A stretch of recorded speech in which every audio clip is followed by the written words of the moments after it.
Tens of thousands of people rallied in Cairo on Friday, some of them in response to a call by the army chief to fight terrorism, others in support of deposed President Mohamed Morsi, in protests that will only further deepen the country's political divisions. The protests in Cairo remained largely peaceful, but at least 5 people were killed in clashes in the northern city of Alexandria, according to the Interior Ministry. Defense Minister Abdel Fattah el-Sisi called for the pro-army rallies in a speech on Wednesday, saying a large turnout would give the army a mandate to stop violence and terrorism. Tens of thousands of people answered his call, turning out in perhaps the largest numbers since nationwide protests that led to Morsi's removal earlier this month. Crowds filled Cairo's iconic Tahrir Square and outside the presidential palace, and gathered in governorates across Egypt as well.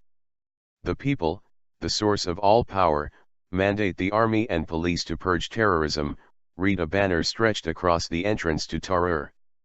Tanks guarded the entrance to the square, military helicopters buzzed overhead, and police officers mingled with the crowd, posing for photographs.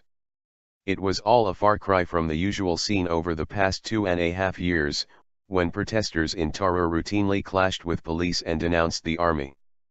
"The army are here to protect the people, they don't lie," said Ezzat Fahmy, 38, who said Sisi called the rallies to show the entire world that the Egyptian people don't want the Muslim Brotherhood anymore.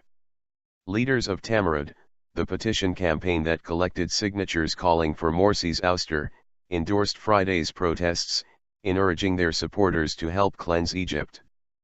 But some revolutionary movements, including the April 6 youth movement, rejected Sisi's call for rallies. The dictatorial police state.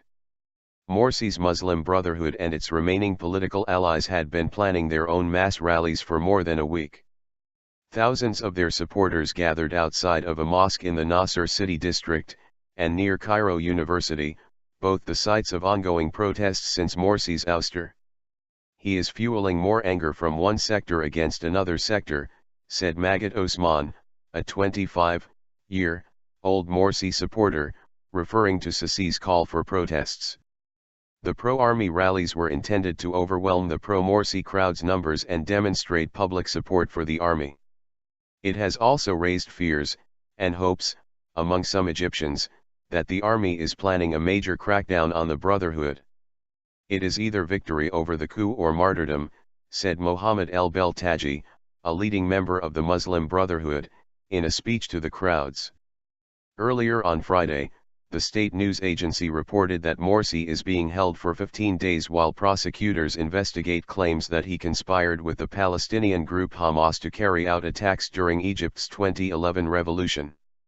A spokesman for the Brotherhood said the charges showed the complete bankruptcy of the leaders of the bloody coup. "Egyptians reject the return of the dictatorial police state and all the repression, tyranny and theft it entails," Ahmed Aref said in a statement. Jen Psaki, a spokeswoman for the U.S. State Department, expressed concern about the investigation. "I can't speak to the specific charges. But we do believe that it is important that there be a process to work toward his release," she said. Pro- and anti-military protesters clashed in Alexandria, outside the Qaid Ibrahim Mosque, often a flashpoint for demonstrations. 5 people were killed and nearly 150 were injured, the health ministry said, mostly by birdshot and stab wounds. There were also brief clashes in Shubra, a neighborhood in central Cairo, when pro- and anti-Morsi demonstrators crossed paths and threw rocks at each other. 10 people were injured.